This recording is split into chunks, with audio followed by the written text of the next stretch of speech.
दोनों जरूरी है, विजुअल थिंकिंग भी और रियलिटी को समझना भी। रियलिटी को समझना किस लिए जरूरी है? ताकि आप असेस कर पाए कि आज की डेट में आप किस लेवल पर है। और विजुअल थिंकिंग क्यों जरूरी है? ताकि फ्यूचर में आप कुछ कर पाए। Visual thinking is what? Basically एक होप है, एक उम्मीद है कि फ्यूचर में मुझे ये करना है, वो करना है, वो करना है। अगर वो ही नहीं होगा आपके माइंड में कि 5 साल बाद, 10 साल बाद आप अपनी लाइफ को कैसा बनाना चाहते हैं, तो वो बनेगी कैसे? फिर तो जो आपकी रियलिटी आज है वो कभी चेंज ही नहीं होगी। For example, what is your age? अभी आपकी एज कितनी है? सर 21। 21। तो when I was around 21 years old, तो I had a visual thinking कि I want to retire at the age of 30।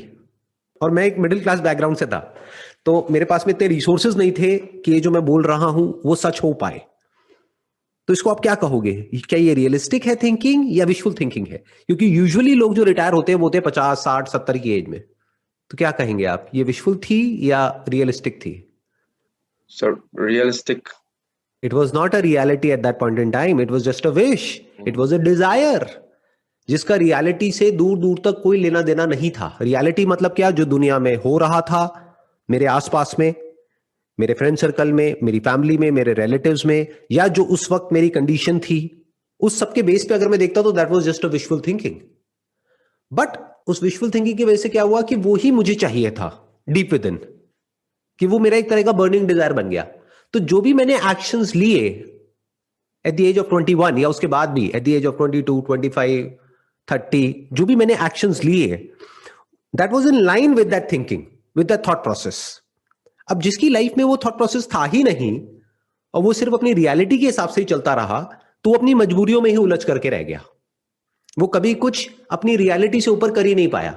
Reality मतलब क्या? कि आपका फैमिली बैकग्राउंड क्या है, आपका फाइनेंशियल लेवल क्या है, आपके पेरेंट्स ने क्या अचीव किया है, आपके पास में कितने रिसोर्सेज हैं, आपका एजुकेशनल बैकग्राउंड क्या है, ये सब रियलिटी है। अगर उस वक्त आप मेरी रियलिटी देखते तो 21 साल की एज में मैं क्या था? एक कॉलेज ड्रॉप आउट।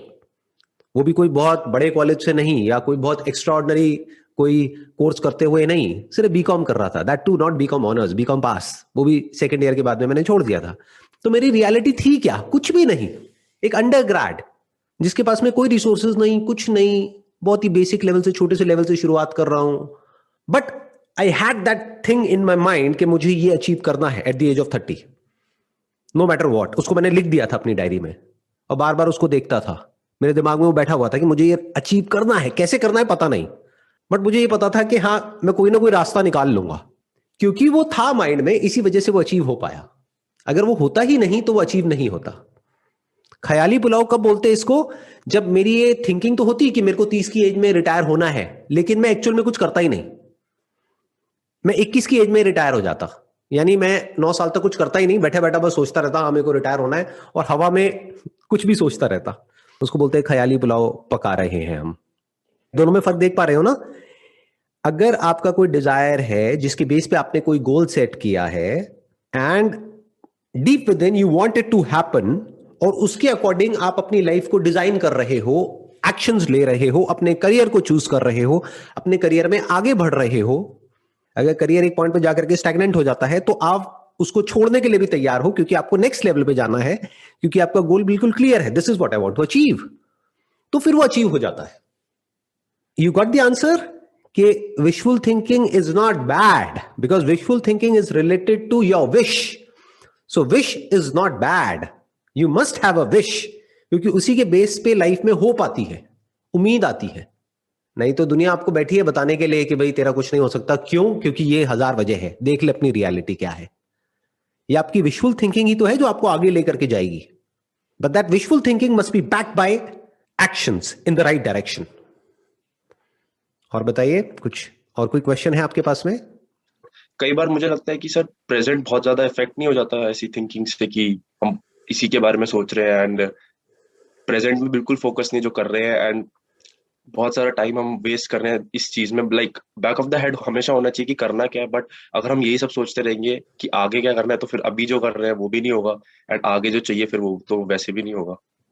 देखो, दोनों में बड़ा फर्क है। एक है हमको आगे क्या करना है, वो तो आगे पता लगेगा ना। मैं उसकी बात नहीं कर रहा कि आगे क्या करना है, मैं ये कह रहा हूं आगे क्या बनना है, वो आपको पता होना चाहिए। अगर उसको फिगर आउट करने में टाइम लगाना भी पड़े, मान लो कुछ महीने आपकी लाइफ के लग जाते हैं अभी ये फिगर आउट करने में कि एग्जैक्टली मुझे अपनी लाइफ से क्या चाहिए 10 years डाउन द लाइन, कि 10 साल बाद मैं अपने आप को कहां देखता हूं, तो अल्टीमेटली ये आपको रियलिटी से काटता नहीं है, रियलिटी से जोड़ देता है, क्योंकि अब जो रियलिटी है उसको भी मीनिंग मिल गया है, बिकॉज फ्यूचर में आपकी कोई विजन है जिसको आपको अचीव करना है। नहीं तो रियलिटी का अपने आप में कोई मीनिंग नहीं है।